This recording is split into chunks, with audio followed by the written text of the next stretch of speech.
15 August dead line Telangana ప్రభుత్వానికి headline గా మారింది. చెప్పిన మాట ప్రకారం రుణమాఫీ చేసేందుకు కసరత్తు చేస్తోంది తెలంగాణ సర్కార్. అయితే రుణమాఫీ అమలుకు షరతులు వస్తాయంటోంది ప్రభుత్వం. పంట రుణం తీసుకున్న ప్రతి ఒక్కరికి కాకుండా ఫిల్టరింగ్ చేసే పనిలో పడింది సర్కార్. నిజమైన అర్హులకు మాత్రమే రుణమాఫీ చేస్తామంటోంది రేవంత్ ప్రభుత్వం. రుణమాఫీ నుంచి మినహాయించే వారికి సంబంధించిన నిబంధనలపై ప్రతిపాదనలు సిద్ధం చేస్తున్నారు అధికారులు. భూమికి సంబంధించి పట్టాదార్ పాస్బుక్లు, రేషన్ కార్డులను ప్రామాణికంగా తీసుకుని రుణమాఫీ చేయాలని వ్యవసాయ శాఖ ప్రభుత్వానికి సూచించినట్టు సమాచారం.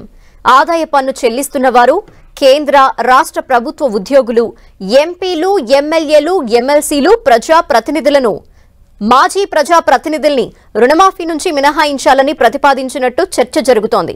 రైతు రుణమాఫీకి సంబంధించిన పూర్తి సమాచారం ఇవ్వాలని వ్యవసాయ శాఖను ఆదేశించడంతో 2 లక్షల వరకు రుణాలు తీసుకున్న వారి జాబితాని బ్యాంకుల నుంచి తెప్పిస్తున్నారు. మరో 2-3 రోజుల్లో ఈ జాబితా ప్రభుత్వానికి చేరనుంది. అంతలోపే రుణమాఫీని ఎవరెవరికి అమలు చేయాలనే దానిపై వ్యవసాయ శాఖ ప్రభుత్వానికి ప్రతిపాదనలు పంపినట్టు తెలుస్తోంది. తెలంగాణలో 2 లక్షల లోపు రుణాలు పొందిన వారు దాదాపు 60 లక్షల మంది ఉంటారని అంచనా వేస్తున్నారు అధికారులు. అయితే కుటుంబంలో 2-3 రుణాలు తీసుకున్న సందర్భాల్లో అందరికీ రేషన్ కార్డులు లేవని అధికారులు గుర్తించారు.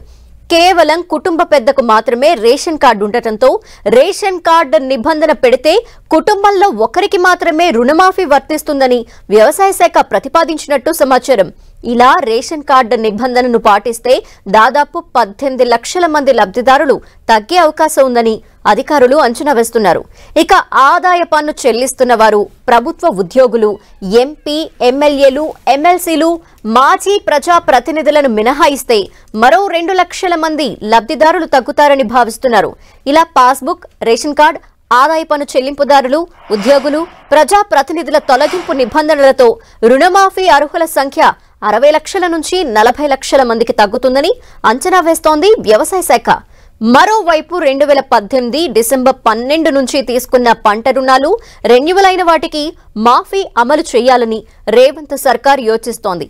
ఫైనల్ గా రుణమాఫీ మార్గదర్శకాలు అమలుపై చర్చించేందుకు 2-3 రోజుల్లోనే మంత్రివర్గ సమావేశం కానుంది.